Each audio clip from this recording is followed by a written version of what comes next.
morning once again.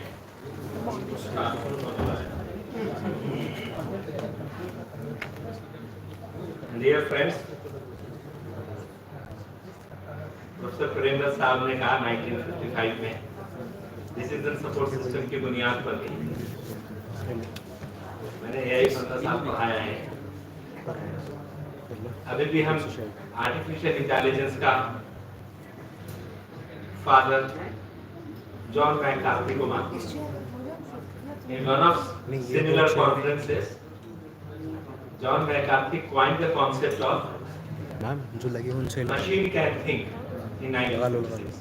जो लगे हुए हैं नीम से लगा लो. And then people were laughing at him that this dumb machine made up of some mechanical parts will think. This professor is talking something beyond expectations. And then people started deliberating its consequences. As part of that Turing test, it came into picture. And Turing test started telling that if in one room there is a human respondent, if in second room there is a machine respondent, and in a third room the interrogator is sitting, interrogator is asking a question and commonly it goes to both the rooms. If the reply is coming from the room where machine is sitting, the intelligent machine is sitting, but the interrogator is fooled or deceived by means of getting an impression that this reply is coming from human respondent, will claim that the machine has passed the Turing test and it is an intelligent machine. From there, almost whole lot of researches have happened. Many of the papers will be presented in next 2 days, and whole lot of input Professor Garg and Professor Premchand has spoken here that how and in which way AI has transformed our life and further poised to transform our life. But believe me, it is true that if we do not use technology judiciously, possibly the purpose of the technology will be lost. That's why I say that one computer or one software loaded on one of the computer or operating on any of the computer is capable of doing the job of 1,000 many people. But even 1,000 many such softwares put together cannot do the job of one extraordinary person. So the challenge before all of us, how to become an extraordinary person. Professor Premchand also introduced the concept of the knowledge pyramid. As a student of computer science, we all know that the basic foundation, the building block of intelligence is knowledge pyramid. And when I'm talking knowledge pyramid, it starts from symbol. We have to go back prior to data as well. So symbol when process becomes data, of course with added attributes. I will not go detail in those attributes that in which way symbol need to be processed so that it becomes a data. Means say for example, there are 3 symbols A, C, T. So A, C, T act is one data and CAT cat is another data, but CTA may be a data if there is some or other associated characteristic attached. So knowledge pyramid says that if symbol process becomes data, and when data processed with some added attributes to it becomes information. But every information is a processed data, but it may be information for someone, may not be information for someone else. That's where comes the concept of information system in computer science. So symbol when process becomes data, data when process becomes information, and when information is processed, it becomes knowledge.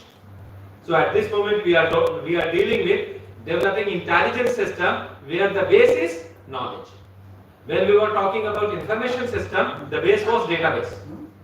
हम database को process करके DBMS system के help से information generate कर रहे हैं. अब हम ये कर रहे हैं, हम knowledge base को process करेंगे. This implies knowledge when processed with some added attribute to it will become intelligence. So symbol when process becomes data, data when process becomes information, information when process becomes knowledge, knowledge when process becomes intelligence, and when intelligence is processed becomes wisdom. That is where he was talking that we need not to have only a knowledge society now, we have to have a wise society. We need not to have only a kind of knowledgeable engineers, rather we must have a wise engineer. That's the kind of the basic foundation which he was laying. And to me, the important out of this, the knowledge pyramid is that to which extent the society is proactive towards its need. you have come across close to 700 plus papers.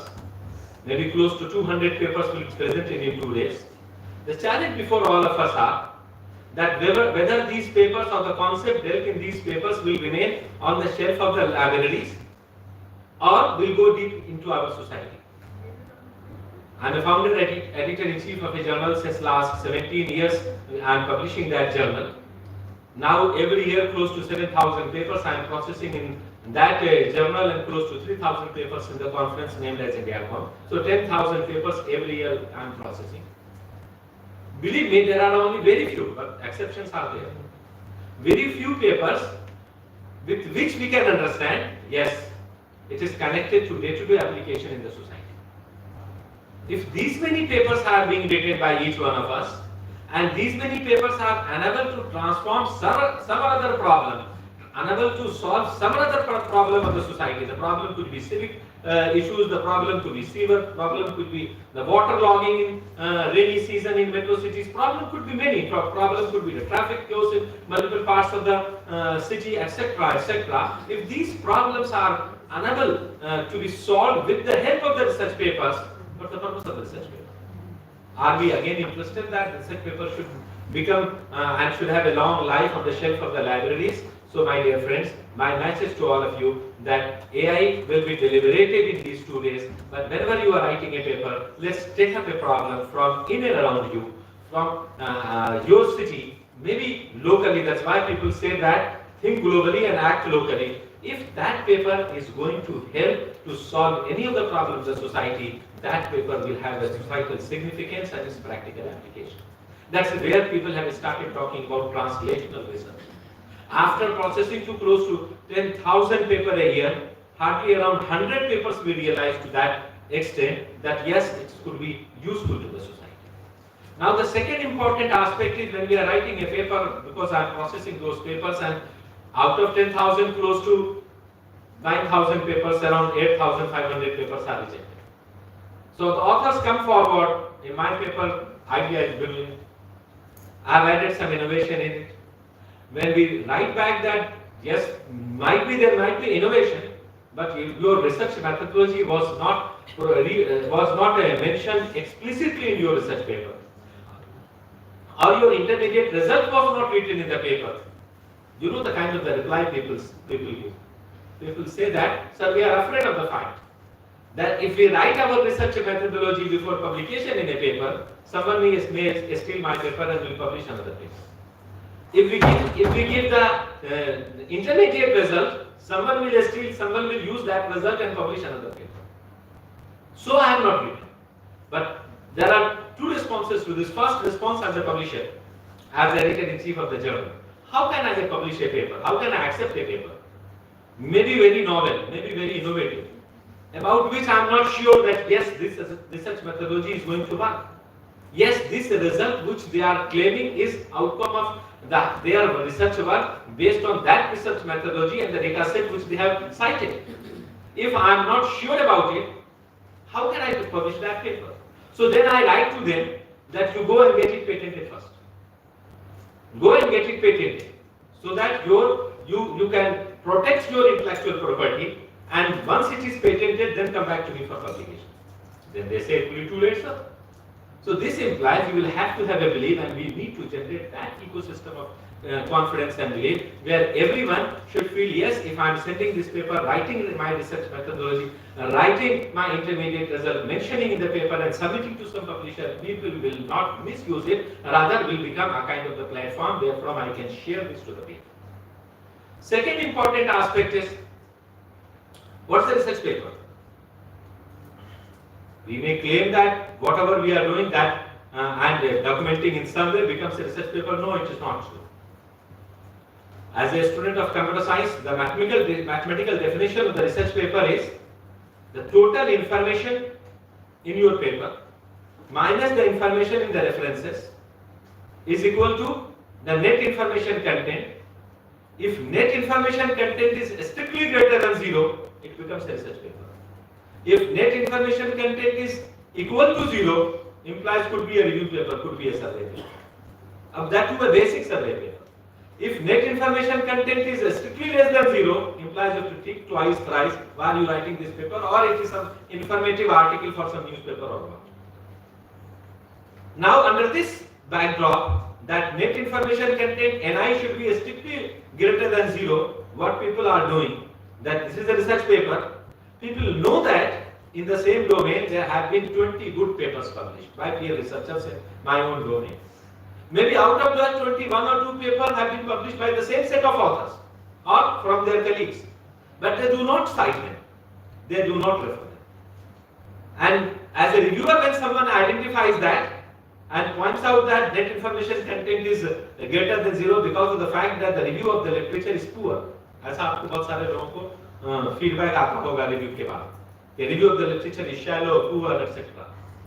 So while they are doing that, if we cite those 2 papers in the references and include them in our citation, include them in our review of literature, implies my net information content when that references will be deducted will become 0. So my paper will go out of research paper category and will become a review paper. So because of that fear factor, they are not citing them.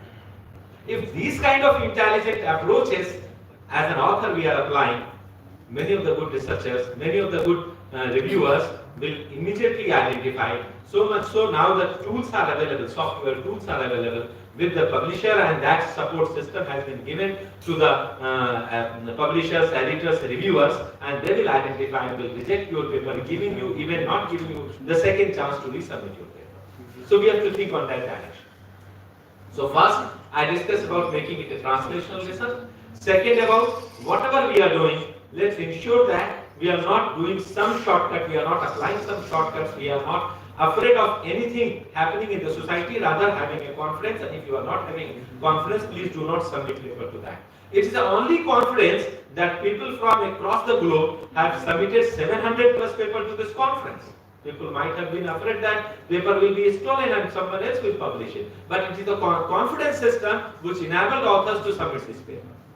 And the third important aspect when I am talking this is how to ensure that the innovative AI practices or in general the technologies put together can be useful for improvising the quality of life in our day-to-day system. How can that be useful?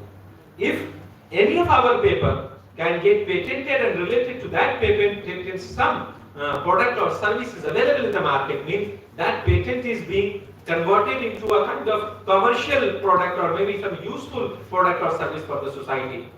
Look Ola, look Paytm, look these kind of applications which we claim as a disruptive applications now have extensive use of the technology but has transformed the way we are transacting, the way we are dealing with each other.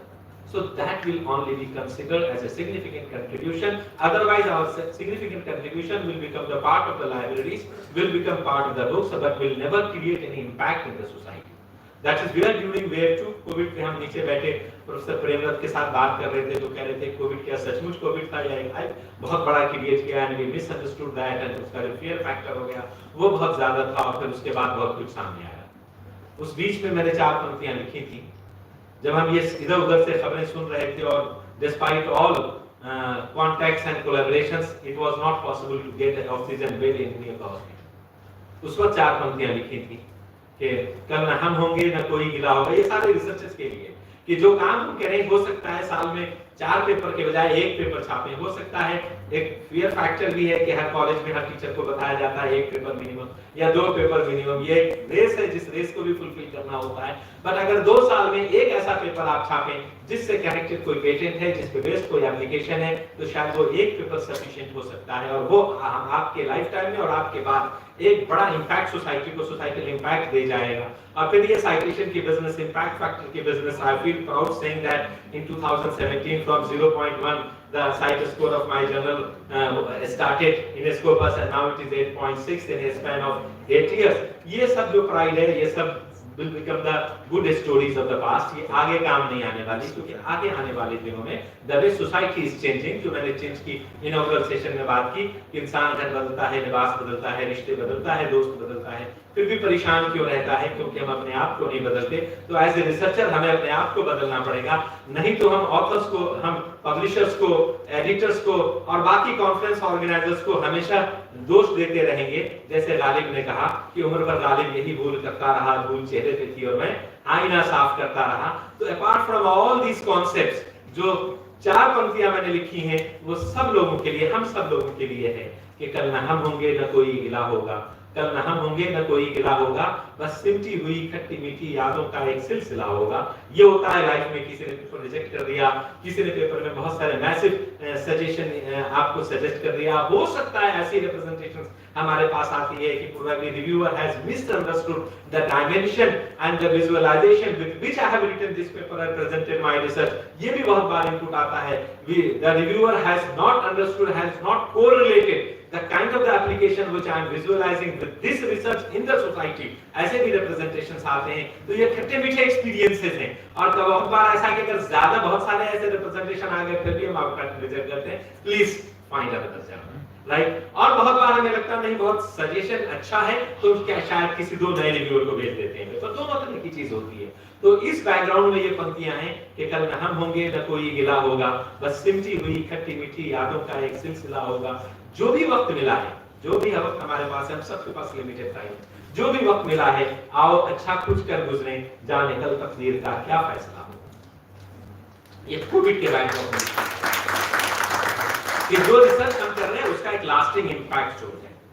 Next important ये है कि हम जो करें उसमें जुनून, अपना जुनून रखें, जिसको पैशन कहते हैं। पैशन इस वजह से कि आपने एक पेपर लिखा, एक पब्लिशर को भेजा या कॉन्फ्रेंस में भेजा, उन्होंने 10 कमेंट लिख दिए एंड यू आर डिसअपॉइंटेड। आप डिसअपॉइंटेड हैं और उसके बाद सर ठीक है ये तो काम कर, हम किसी प्रेडिटरी जर्नल में छाप लें या किसी और कॉन्फ्रेंस में जाएं, यूजीसी ने भी यूजीसी के अबॉलिश कर दिया। तो ये ऐसा अगर हाफ हार्टेड आप लिखेंगे तो आपके अंदर ये सोच आएगी, लेकिन अगर आप पूरे कमिटमेंट के साथ लिखेंगे तो आपके अंदर ये सोच नहीं आएगी। जैसे ही आपको 10 रिवीजन दिख रहा और पेपर रिजेक्ट हो गया initially, you will feel proud, आपको एक खुशी होगी, एक गर्व होगा, वाओ 10 कमेंट्स मिले मुझे, किसी ने मेरे पेपर को पढ़ा है और 10 कमेंट्स दिए हैं। आप उनको पॉजिटिव सेंस में, हो सकता है उनमें से 6 बहुत ही कंस्ट्रक्टिव, बहुत अच्छे हो, जो सूट करता हो आपके रिसर्च पे, और अगर आप उसको 6 कमेंट्स को इनकॉर्पोरेट करें तो आपके पेपर की क्वालिटी और सोसाइटल इंपैक्ट इसका बढ़ जाएगा। और 4 ऐसा हो जो ठीक है, आपको रिवाइज करने की शायद जरूरत नहीं है, वो हो सकता है रिव्यूअर ने अपने पर्सपेक्टिव से चेक किया इसलिए उनको 4 सजेशन देगा, तो आप बढ़िया रिव्यूअल उसका लिख सकते हैं, सॉफ्ट एंड पोलाइट लिख सकते हैं उनको। और इतना करने के बाद अगर उस पब्लिशर ने आपको वो पेपर सबमिट करने से नहीं रोका तो वहां भी सबमिट कर सकते हैं। बहुत सारे पब्लिशर्स हैं जो आपको रीसबमिट करने से नहीं रोकते हैं विद रिवीजन, एंड बहुत सारे पब्लिशर्स होंगे जो आपको वो पेपर सबमिट करने से रोकेंगे। तो you can always find another. I have been experiencing in last 7-8 years, for which now I have applied another process, that author India को में पेपर सबमिट करता है और सबमिट करके जब एक्सेप्ट हो जाता है paper 5 round, 6 round, 8 round, 10 cycles के बाद, इतने साइकिल्स भी हम चलाते हैं बिकॉज़ सफिशिएंट टाइम 4 महीना रिव्यू प्रोसेस को होता है, तब एक मेल लिखता है कि on account of our personal reason I want to withdraw this paper.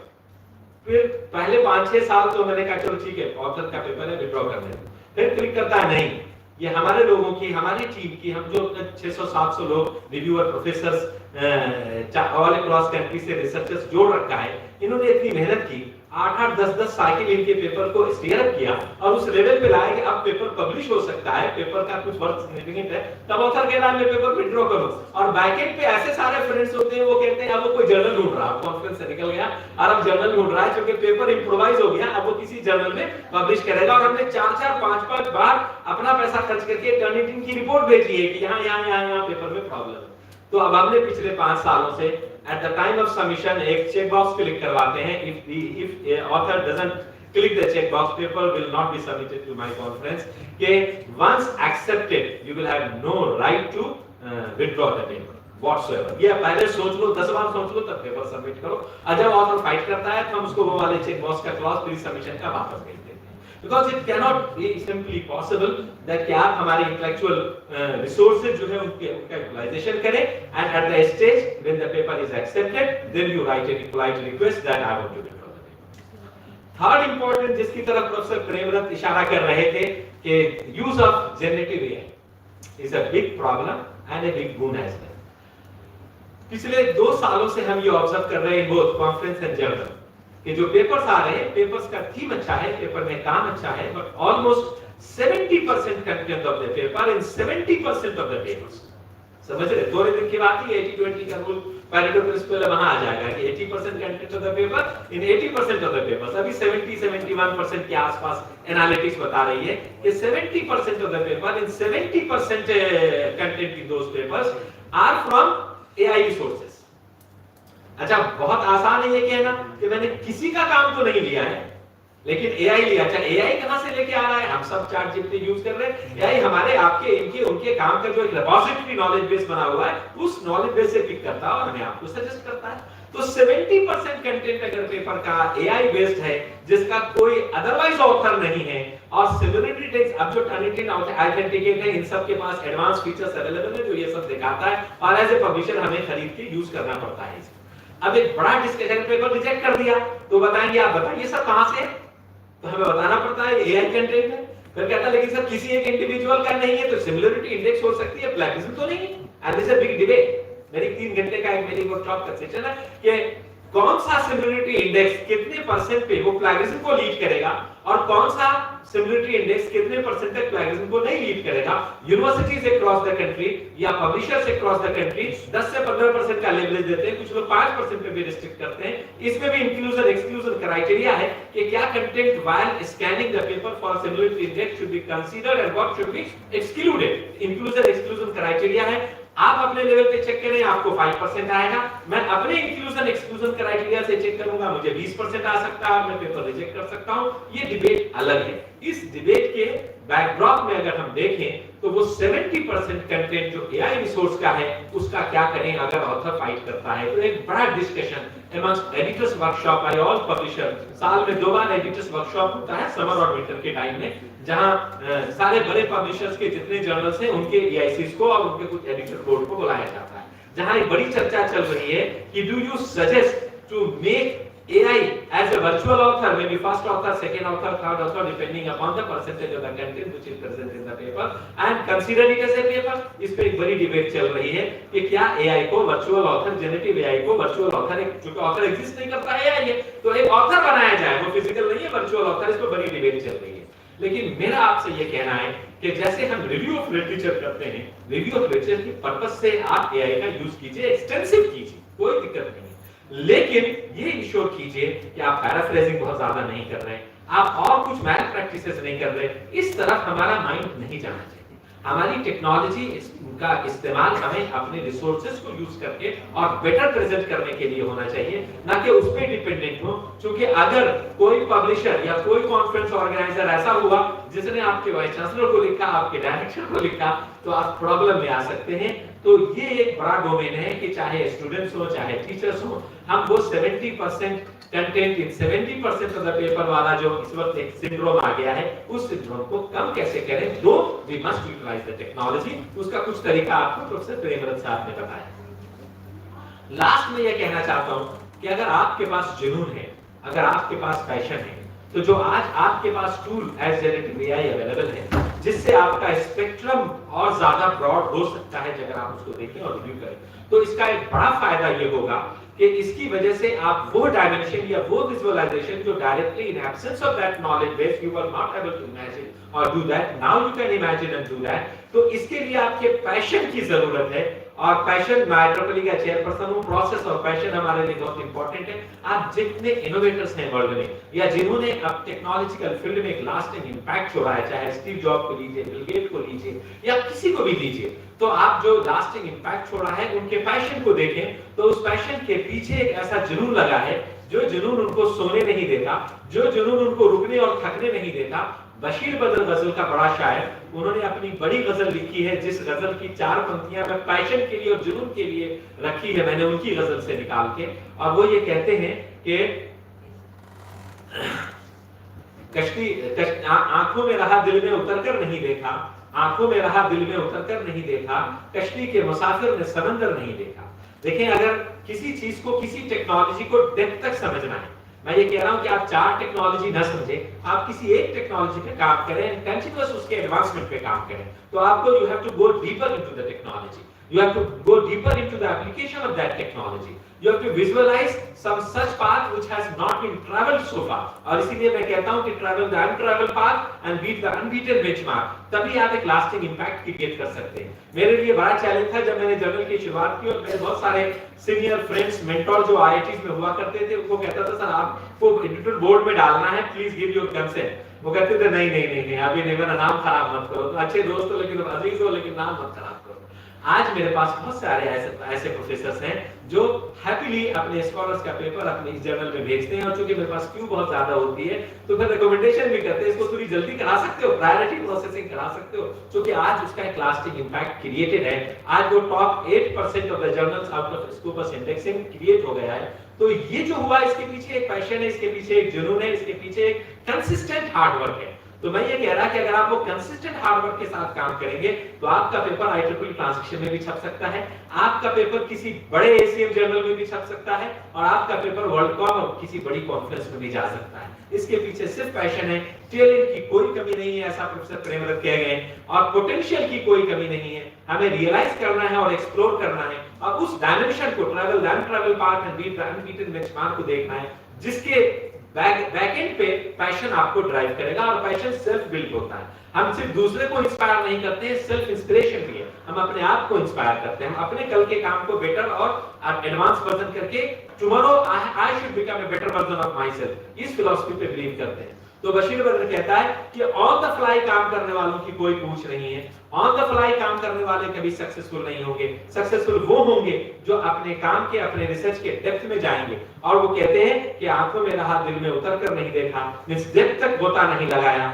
आंखों में रहा दिल में उतर कर नहीं देखा, कश्ती के मुसाफिर ने समंदर नहीं देखा। छोटे छोटे नदी में, छोटे छोटे रिवर्स में कश्तियां चलती हैं, बड़े वो हिंद महासागर और अरब महासागर में थोड़ी कश्ती चल सकती है, वहां के लिए बड़ा स्पेशलाइज्ड एंड सोफिस्टिकेटेड शिप्स चाहिए आपको जो चले, और वो टाइटैनिक जैसा शिप भी डूब सकता है। तो कहते हैं कि आंखों में रहा दिल में उतर कर नहीं देखा, कश्ती के मुसाफिर ने समंदर नहीं देखा, जब से चला हूं, ये पैशन का बहुत इंपॉर्टेंट पंक्ति है, जब से चला हूं मंजिल पे नजर है मेरी, जब से चला हूं मंजिल पे नजर है मेरी, राह में कभी मुड़कर मील का पत्थर नहीं देखा।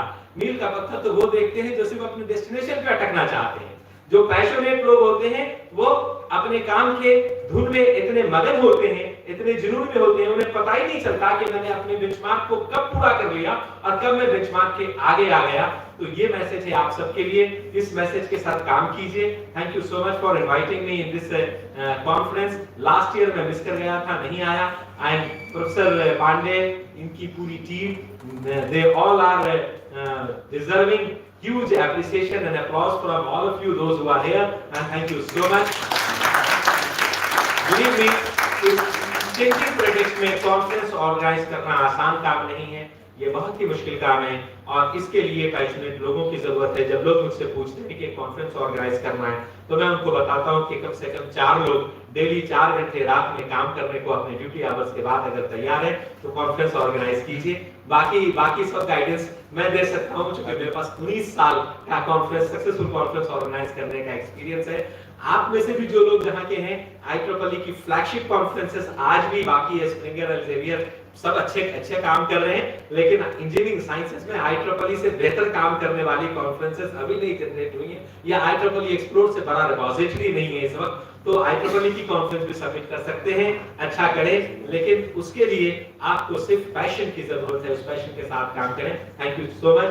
विश कि ये कॉन्फ्रेंस ईयर आफ्टर ईयर होती रहे, और मैं भी इसकी 20वीं और 25वीं एडिशन में आऊं। Wish you all the best, God bless you.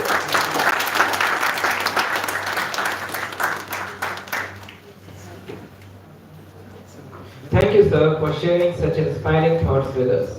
It is our privilege to introduce Professor Rajbir Yadvanshi, sir, a distinguished academician and a leading force in the field of electronics and communications engineering.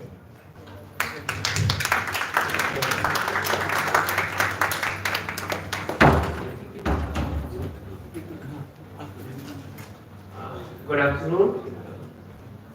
I organized an international conference in 2017 with Springer. So I know how much hard work is required to put a step ahead to go with this type of conferences. I'm extremely happy for Professor P.C. Pandey that he has invited, and I extend my special thanks to all the organizers who have worked hard and came to this level, because it has tremendous hard work behind the screen where I am standing today. So special thanks to all the organizers.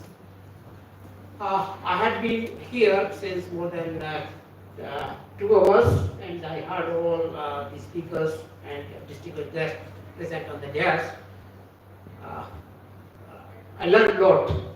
Not only I am presenting something, but I learned a lot from all the experts. I know Huda Saab since long back. He is organizing conferences, and he has become very expert. That is why he is advisor to this conference also.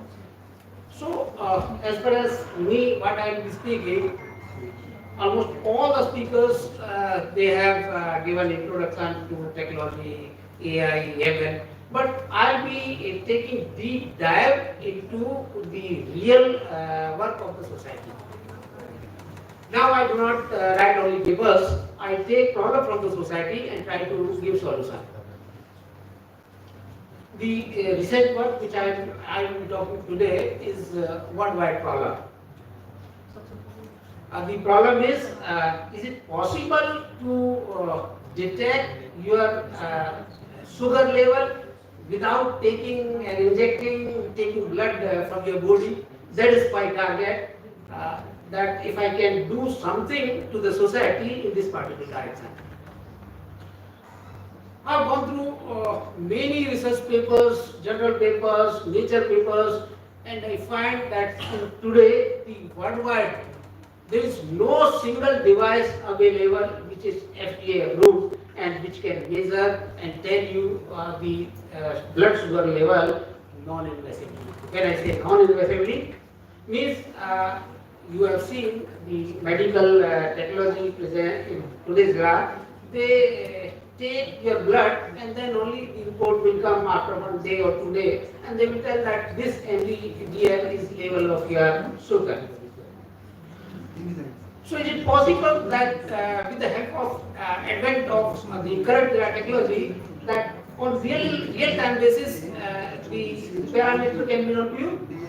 And not only that, if you have AI and ML integrated into this type of IoT device, you will be able to get one more extra advantage, that on real-time basis it will be able to tell you that no, the reading which you have taken is genetic.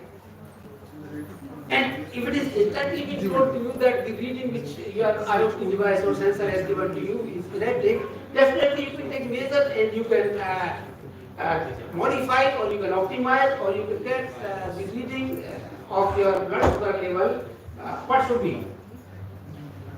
In this direction, I have seen that there are few countries, US in special, Germany, then Israel. These people are working very hard. But so far, as on when I am speaking to this, there is no device available which is FDA approved. And FDA approval means you can rely on that data. Of course, the oxygen, the heart rate, and other biometrics are available. With that, there is no problem.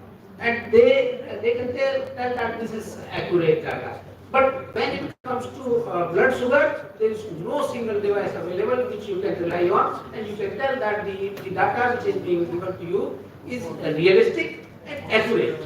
The word accurate is mapping. So I am a frequency man. As far as my research is concerned, I am a frequency man. I talk about frequency, I speak about frequency, I work about frequency. When I say frequency, you have entire frequency spectrum. But my area is radio frequency. So I tried to invent something new which operates on radio frequency base, and it will be able to give you the reading of your blood sugar without any error. That is my target. So how it is being done? Who will operate this? Give me slide 4 first. Yeah. So you are seeing this figure. Now here, in your when your blood flows, it has two different parts. One is traveling into veins, and another is what is another arteries. So your blood move forward in the arteries and travel backward toward the veins. So from that we have taken and we have targeted this vesselic vein. So from the research it has come to the notice that the glucose molecules which are present in blood are having some unique wavelength. And that wavelength, if we can make the molecule of a child or molecule of adult, and the old man remains same as far as wavelength is concerned. So we, from the research we explored, the wavelength of the molecule comes to 1 nanometer. And then we tried to match that wavelength with our own generation.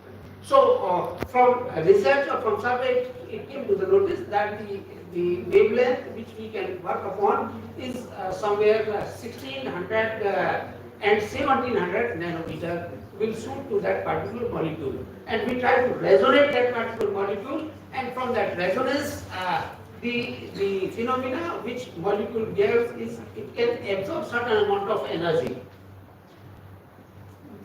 The amount of energy which is being absorbed is being computed, and then based on those computations we can predict that how much energy is being consumed by the molecules in terms of absorption. So at that particular frequency we compute absorption. So the absorption will give us how much molecules of glucose are available in that particular volume. And then we try to compute that this particular volume, this particular number of glucose molecules, and then we convert those voltages into corresponding MGDL. MGDL is the basic unit to measure blood glucose levels.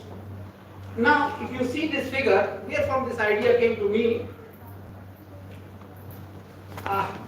when I'm able to see you, I have photons on my retina. In my retina, there are 256 millions of rod cells and somewhere 5 million con cells. You must have read in 10th or 12th standard. Now, these photons receptors, these are known as receptors. These photon receptors will have 10 layers of pigments in our retina. So the photons which fall on our rod cells and con cells will pass through these 10 layers of biomolecules or biopigments and will process a potential. So outcome of the photon, after it hits to rod and con cells, the con cells are gray cells and rod cells are gray cells and con cells are color cells. So RBG color cells are being processed by con cells and black and white color is processed by rod cells. Now they generate some action potential. Maybe in nanovolt, so very less amount of voltage. Now these voltages travel through bundle of the optical nerves. The optical nerves carry that action potentials to the brain, and the image which I am right now taking from this hall is being replicated in terms of action potentials, which gets converted into neurons, and the neural pattern will be formed into brain. So repeatedly, if I carry on doing this, the brain will learn, and the brain will only modify the data which is being updated is known as weight, what we do in machine learning. So the weight will occupy very less amount of space, because it is getting updated regularly. So fresh images are not being stored, rather the images which are already being patterned will get updated. Similar process is being dealt in the machine learning programs. In machine learning programs, you are not, you are taking all samples, even our voice, text, everything is being converted into the image format, and that image format is being updated regularly. That is what the learning, brain learning is taking place. So in artificial intelligence, we are doing the same task, but artificially we are doing. We are taking NVIDIA processors, we are training them, we are, after training, we are updating our model, then weights are being updated, and then very less amount of space is being occupied with that model. There are a lot of many SVM, LSTM, lot many models are there. So depending on the capability and capacity, the weight is being generated. Now, this is what machine learning is. But here, our brain is doing that. In artificial intelligence, we ourselves are doing with the help of the storage and processing capabilities. Now, coming back to this, we have targeted basic weight. So, basic weight will have certain amount of glucose molecules. So, these glucose molecules, we give, if you see here, there is a transmitting. We have from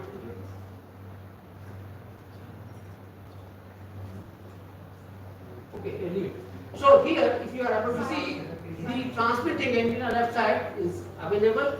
We have developed this transmitting antenna at terahertz frequency. So why we have taken terahertz frequency? Now this terahertz frequency will create resonance in these blood glucose molecules. Now there are two different processes by which we can identify these molecules, either by reflections, or if we place the receiving antenna here in opposite side, as so this can be the transmitting potentials. This can be reflected potential. So by these two means, we can identify how many molecules are available in basic range. Now this similar to action potential, this voltage. Now here, when we transmit it, so resonance will take place. It will tell us how much absorption will be there. The absorption will be in terms of reflected voltage, either S11 or S21. Then the S11 and S21 is in terms of voltage. These voltages are being calibrated in terms of MGDL, and the realistic MGDL will be displayed. Then, if we want to further integrate this display into the mobile app, with the help of the Bluetooth, we transmit the signal which was displayed in MGDL to mobile app, and you can get these readings in graphical, text, and whatever you want. Now, can you proceed further?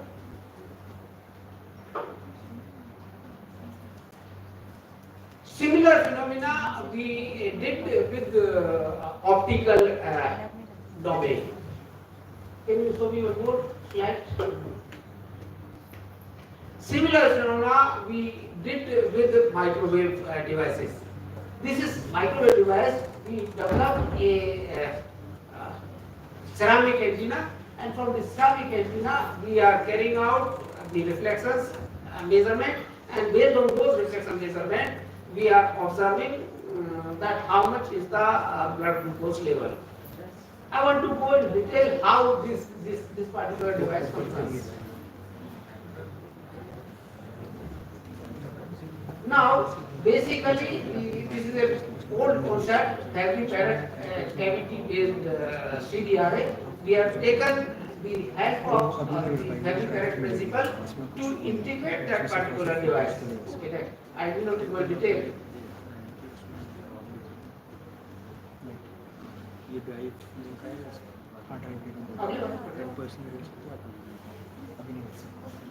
So how we are able to, what is the mechanism of taking those values? Now you can see here, there are different tips. These, how many of you are from electronics and computer? Okay, very less. So here we can see that this is scattering parameters, and x-axis it is frequency parameters. So these dip indicate the resonance phenomena which I talked before. So depending on the molecule size, we are creating this resonance, and from resonance we are able to identify what frequency is more responsive. So here we have carried out not only a simulation but measurement also. So here if you see there the center part, the response at center peak is excellent. For this device we have taken the hardware measurement with the help of vector net equalizer. Next.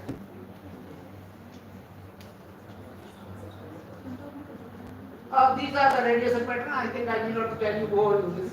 So here these patterns specify that frequency. Some are hardware measurements, some are simulated measurements. Now we have taken these measurements in different planes. That was x-z and this is y-z. Now these are the realistic measurements which we have taken in eco-free environment, so that we can see the actual measurements are being carried out, not the finished one. This is another measurement which we have taken in the next chamber, which is eco-free environment.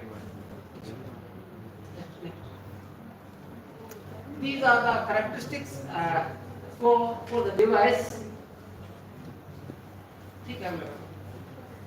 This is basically the hardware which we have used. Now, in specific to sensor, what we have seen initially we have taken different glucose levels. So when we subject this frequency to different analytes which have different permittivity or dielectric constant, you feel that there is a shift in frequency being observed. So we have taken correlation between the dielectric constant of the material or analyte and the shift in frequency. It is visible that there is a correlation of, if you see here, S11 without liquid, the refractive index when the liquid was 1.3, 1.359, 1.38, 1.411. So different refractive indexes will give me the shift in frequency. And those frequencies we can calibrate and we can identify that these are the normal readings, these are abnormal readings, and based on those readings we can flag that the health parameters are green, the health parameters are yellow, the health parameters are red.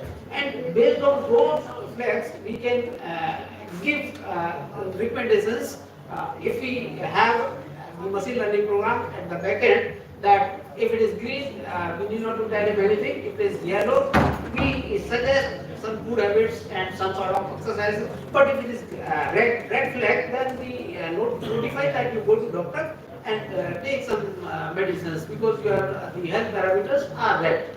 Okay, next. This is again a correlation graph between the change in frequency and the refractive index of the analyte.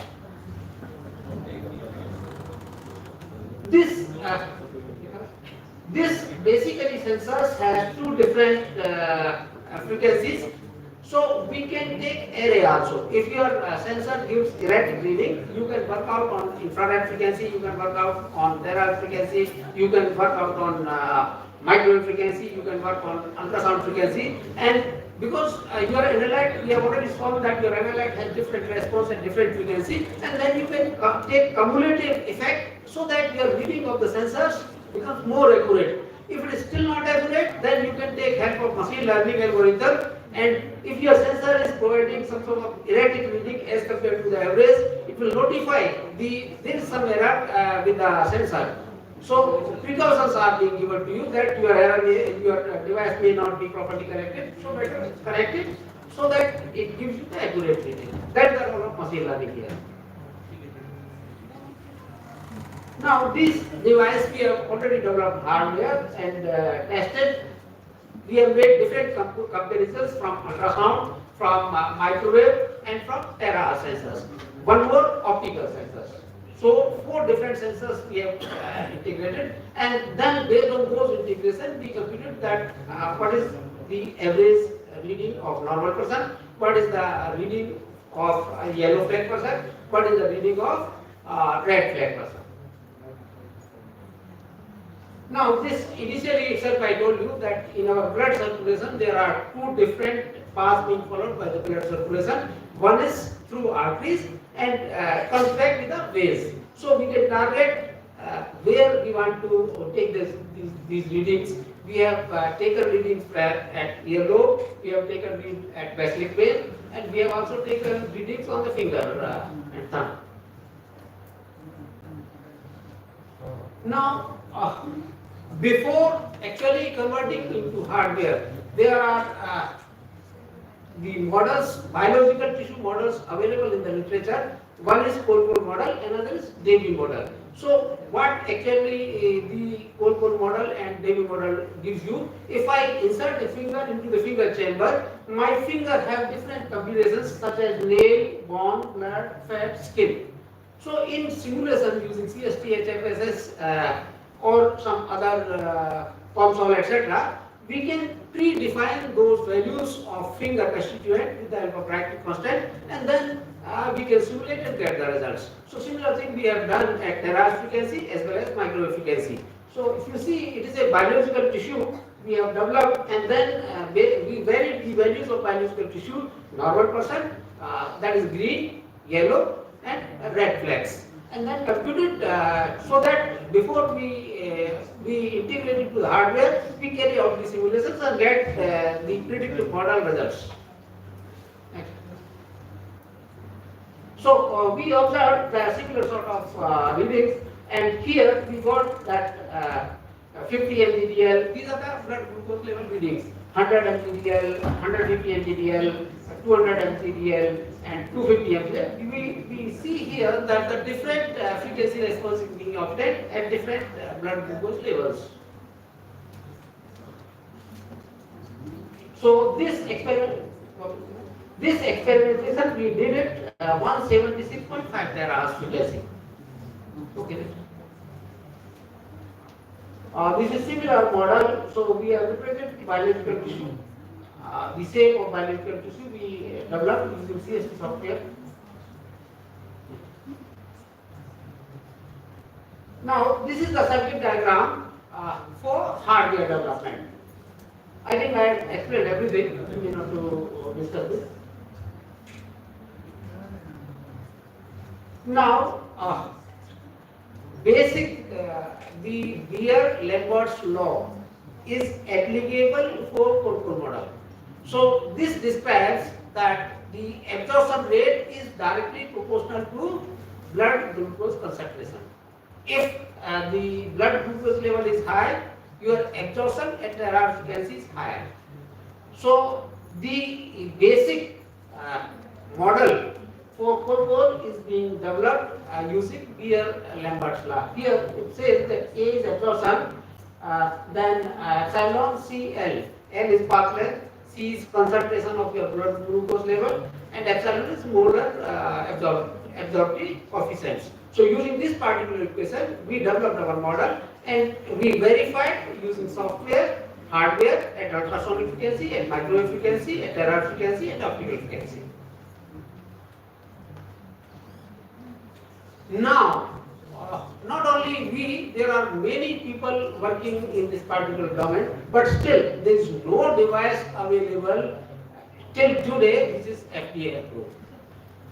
As far as literature is concerned, Sloga, it is Israel-based company, Diamond Tech, Germany, SIBIO, China, Apple, Decom, Abbott, these are the companies. Mavano, US, these companies are still working to get this device done. So that is a hot cake in today's era. We are trying to get a few the projects so that we can develop these devices. It will be a great service not only to India but worldwide if we can develop. But nowadays development is not a problem. Accurate development is a big problem. We need to work out that we will be able to deliver a device which can give you the reading of blood sugar level non-invasively, But not only non-invasively, it should be accurate. With this, I give you a focus. Lot many people are working. If anyone is interested, they can join my group and they can work in this direction. Thank you very much. Any questions?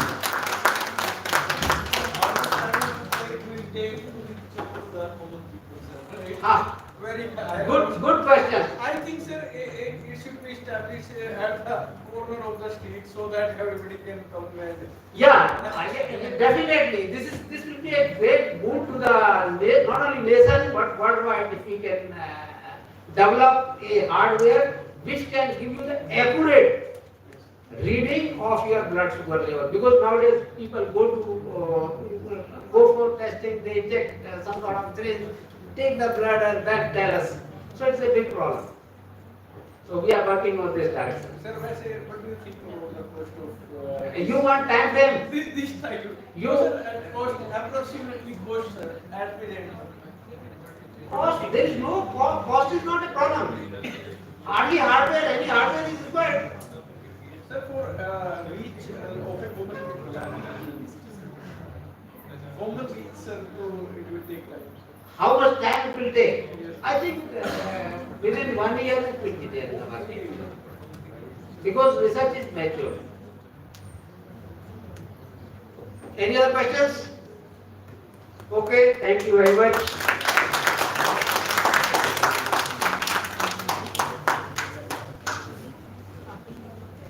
Thank you, sir, for sharing such inspiring thoughts with us. Now, I would request Professor V.C. Pandey, sir, to give a hand to Professor Rajvi Yadurvanshi, sir.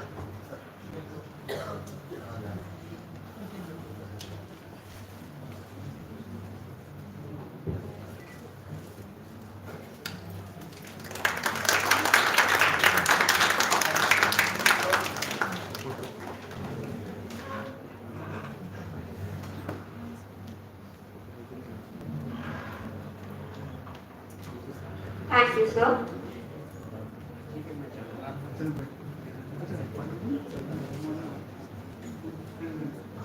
We will now begin with the technical sessions in room 101 and 203 for offline sessions, and for online sessions and we proceed to lab 117, 216 and CS lab 1. Thank you.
अब क्या होगा?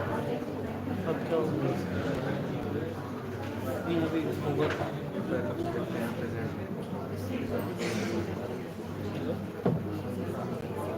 काम कर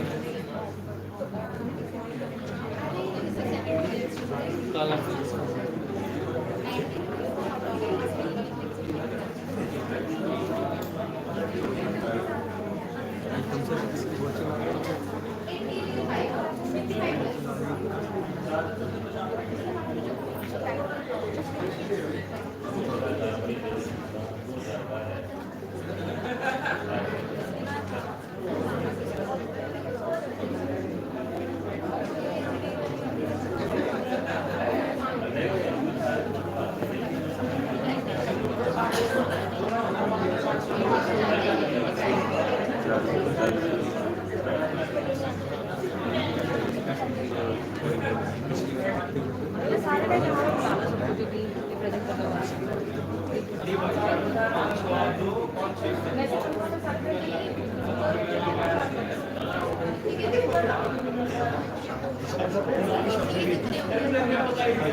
ma'am ma'am ma'am live चल रहा है ma'am ma'am ma'am live session चल रहा है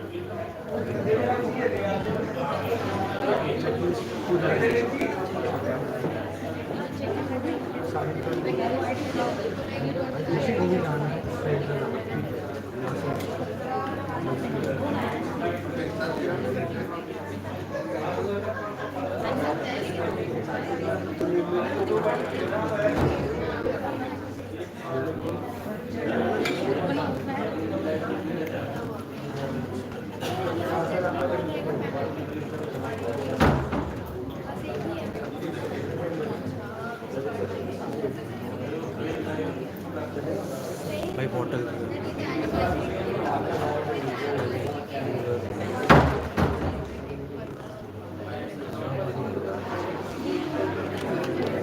तेरे पास है ठंडा ठंडा होगा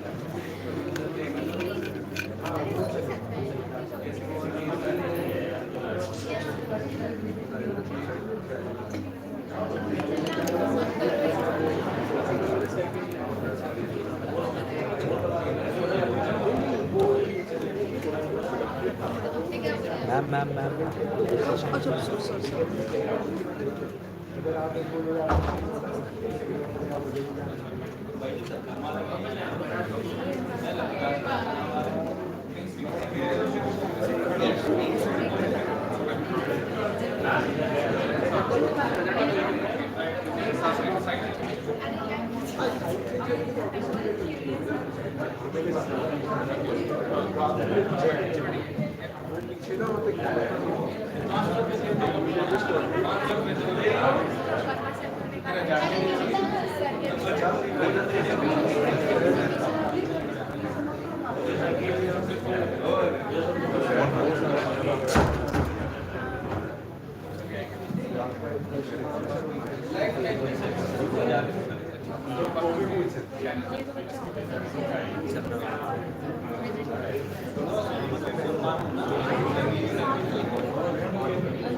मेरे भाई सब कुछ एक ही चीज डाउनलोड हो गया तो मैं चेक करूँगा।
Ayona idea which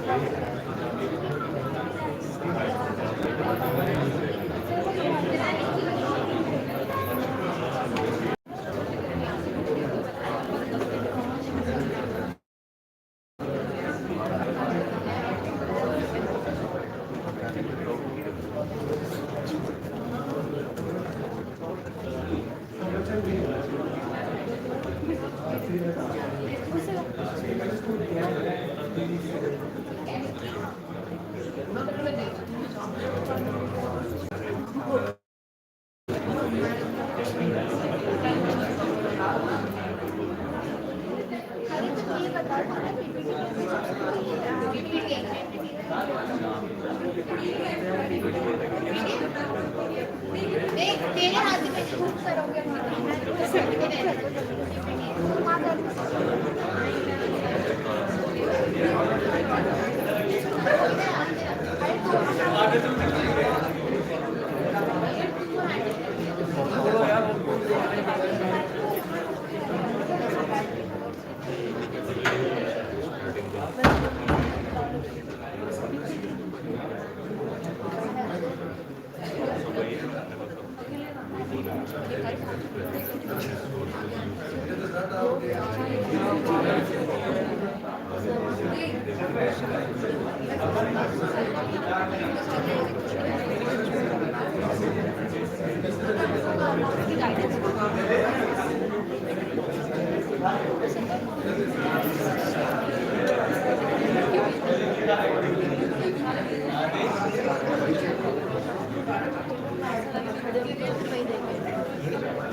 Thank you.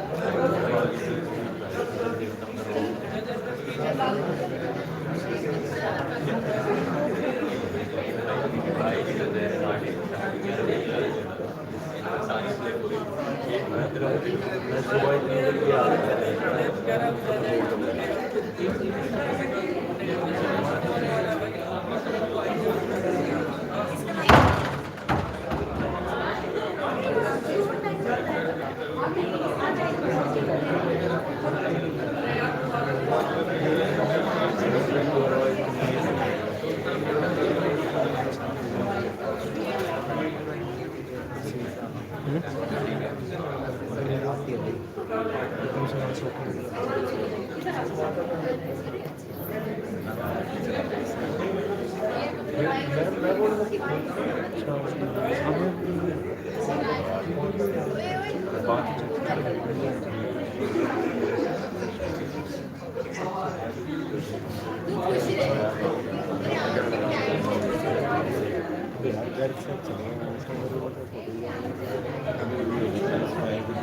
अभी जब चल रहा था तब ठीक होगा, चल रहा है नहीं चल रहा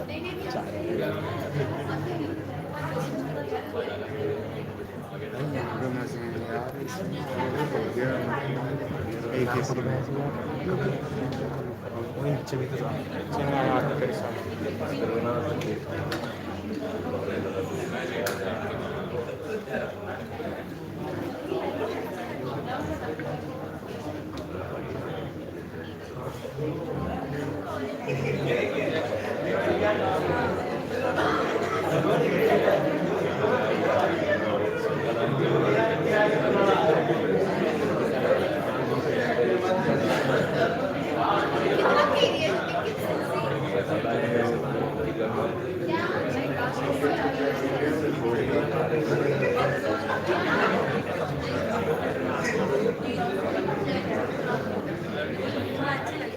पहुंचने पड़ेगी।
Sir sir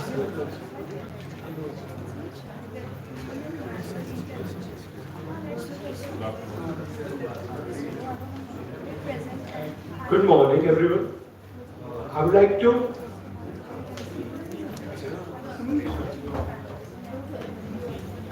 Good morning. Our esteemed guest, Dr. Umakant Chaudhary, our esteemed faculty, and dear students, it is my distinct honor and privilege to introduce our esteemed guest, Dr. UK Chaudhary. Dr. Chaudhary is currently serving as a principal and a professor at the Northern Institute of Engineering Technical Campus, Alwar, Rajasthan. Bringing with him nearly 27 years of extensive teaching and industrial experience. Dr. Chaudhary holds a degree in electrical engineering from BSS University of Technology, Odisha, and a postgraduate degree in control and instrumentation from Delhi Technical University. He further pursued his academic excellence by earning his PhD in engineering from the Faculty of Engineering at Jamia Millia Islamia, Delhi. As a dedicated researcher, Dr. Chaudhary has published over 35 research papers in prestigious national and international journals. He is a regular contributor at numerous conferences, both in India and abroad.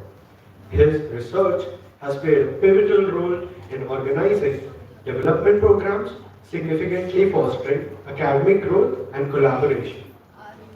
Dr. Chaudhary also serves as a recognized reviewer for several reputed journals, including those by Elsevier and IET.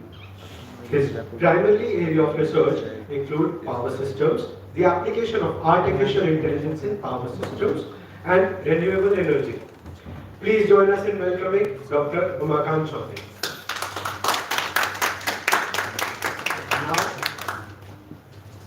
Now, I would please request paper ID 347, Mr. Mitrapal, to present us with this presentation on his research paper. Thank you.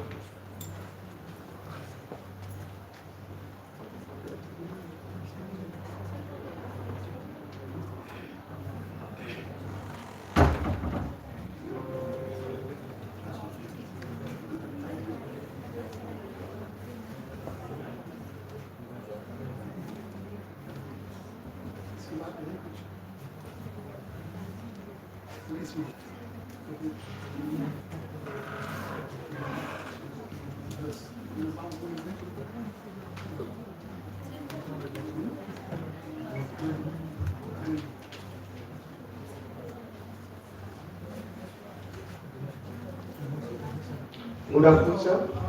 Good afternoon. Sir, title of my paper is post. First of all, I want to say you will get 5 minutes. Sure, sir. Within 5 minutes, you will conclude your presentation. Is it clear? You need not to explain all these things and what is your objective and what you did and what is the innovation in your paper that you have to say. Sure, sir.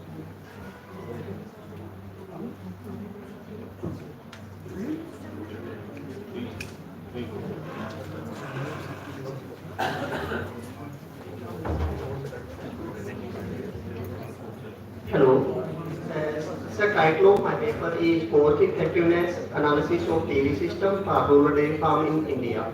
So in this paper, I developed a system to meet the electric load of the dairy farming in Indian context. Motive of paper is to meet the electric load of the dairy farming.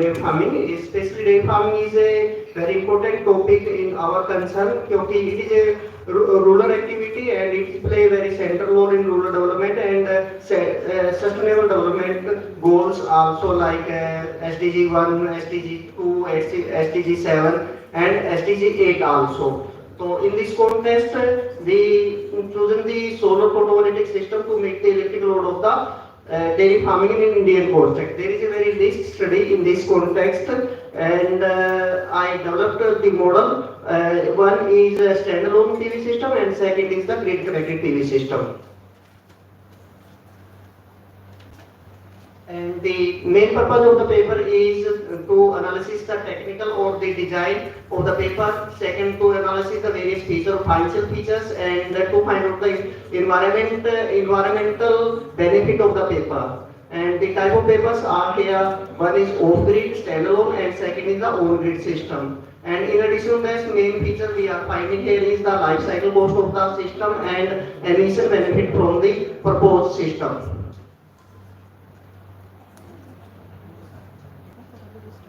This is the assessed load of the this is the assessed load of the dairy. The value of the dairy load is given here 31.6 kilowatt hours, and we have to meet this load by using PV system, and PV system in two ways. This is the basic layout of the SPV system, which comprises various components to meet the electric load. And here we have firstly the solar photovoltaic system that is driven by the solar radiation, and these are the parameters. Then finally it is go through this DC bus. Finally it is converted, then converted into AC, and finally meet the electric load. In addition of that, if it is grid connected, then we have to affect the excess amount of energy very high, but in the daytime load is very small. To meet the load, solar radiation is available in the daytime, but the electric load is available